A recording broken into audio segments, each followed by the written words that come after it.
Hello, can you hear me? Is that all right? Yeah, is that okay? Ladies and gentlemen, it's a privilege to be here. My name's Martin Webster. I'm with my very good friend Lee Kamara. We come from the United Kingdom and representing Great Britain. I'd just like to, before I move on to, I just want to thank IVAW, Chris Schubert and his beautiful wife Micah and their lovely son who tirelessly yesterday slogged to get all of these guys. I think we should have a round of applause, because if it wasn't for what these guys did, we wouldn't be here.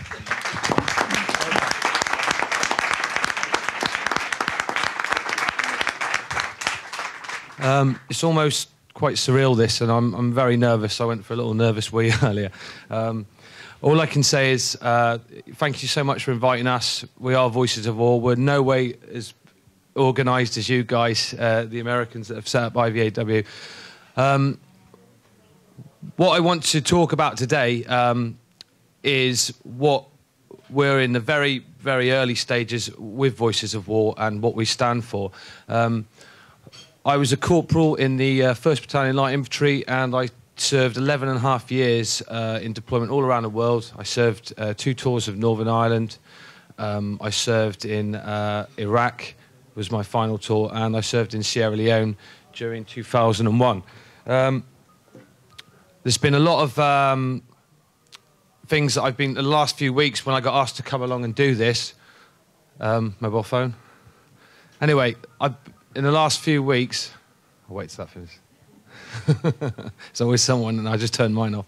I think we can keep smiling, because I think this should be a positive event today. There's a lot of negativity that's gone on. There's a lot of fear in these soldiers that are giving their time to come here and speak. And I think we should also give a round of applause to the soldiers that are giving a testimony today.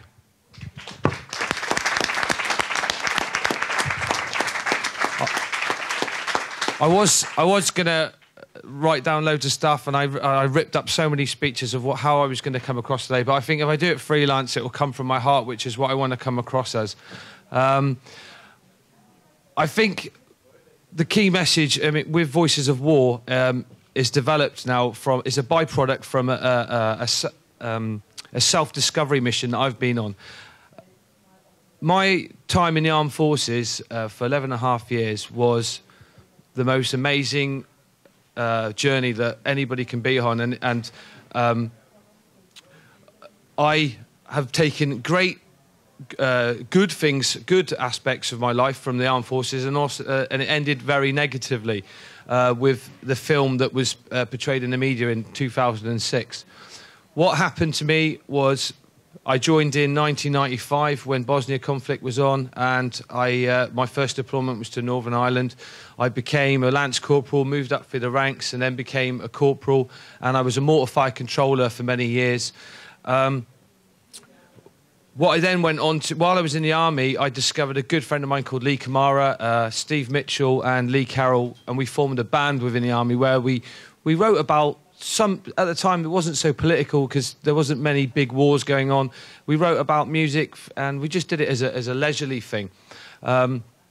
Music's become a big part of Voices of War because it's an art form that we've turned into, in a way of voicing our journey, if you like, through art, music, poetry, and we're even trying to move into a musical now, but that's another story.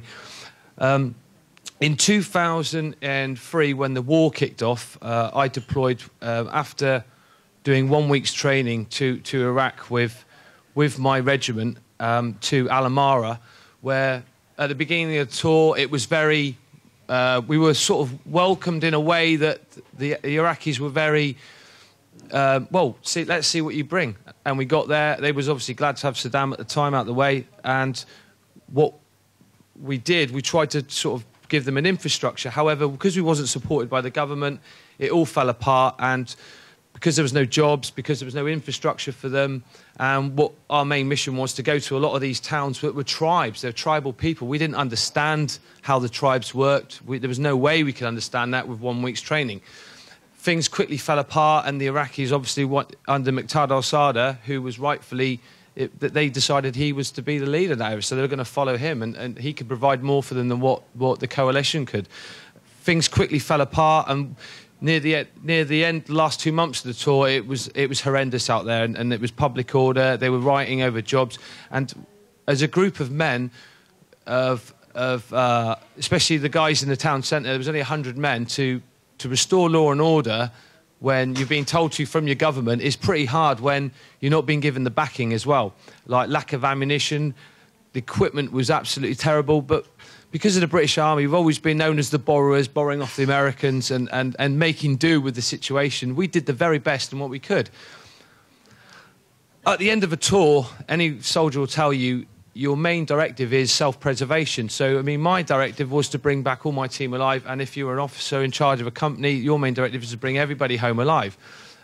We did the best we could with the equipment, and after a big siege in Alamara Town Centre, sorry, my hand's shaking now, because when I start to talk about this, it does get me very tense. There was a siege, and there was 100 guys in a building called the Pink Palace in Simic House, where they were told to, we were told to go down there and protect it. 100 of our men, we was another 100 coming down, so you're going to have 200 men protecting a building the size of this building we're in here, against odds of 2,000 to 3,000 people that want to kill you. And I don't, looking back on it now, reflecting, don't blame them for wanting to do that, because we hadn't brought anything to help them. They wanted to take that building back, and our mission was to go down there and to sort it out.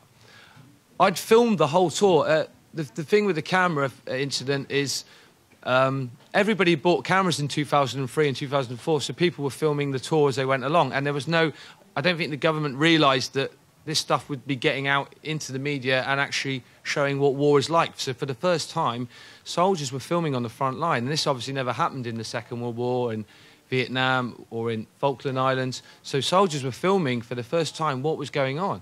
And war is barbaric, it's cruel, it's everything you can't imagine unless you've never been, unless you're a journalist that's covered it.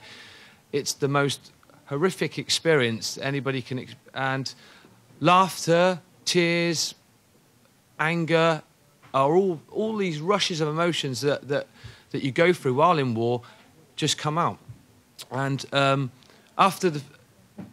on the 5-day siege, after repelling many attacks, sleep deprivation, lack of food, water, I caught on camera the incident that was basically a couple of minutes of... I can't watch the actual incident now because it brings back so much. So I don't want to go on too much about it because it does send me into a panic attack. So I'll talk as much as I can to help you guys out. But the film was made, and we came back, and I couldn't see anything that I'd done wrong at the time because I was so into the war, I was so into what we did, and the positives that we'd done were overriding any sort of negatives. I came back, and the film I made with another soldier friend, put it on his computer, and the computer was... I didn't understand technology enough to know that it was going to be brandished around everywhere. We made a film. The film eventually got out into the media, which is what you saw, and the government were obviously clearly worried about this because it was going to taint, and the stuff at the time with Abu Ghraib, they were going to link it all together, and the British were now had like a dirty stain on their doorstep that they rushed into it, they went straight away, right, and they scapegoated the soldiers that performed the act and myself. And I don't choose now to be here talking about this, but I was thrusted into the media with no media training, not understanding any of it. My name and address was put in the papers. If you Google my name, there's just countless amounts of reports about me. And to try and explain that horror and fear of what happened at the time, I can't explain. I mean, it sent me into a completely different world. It brought me into a completely different world.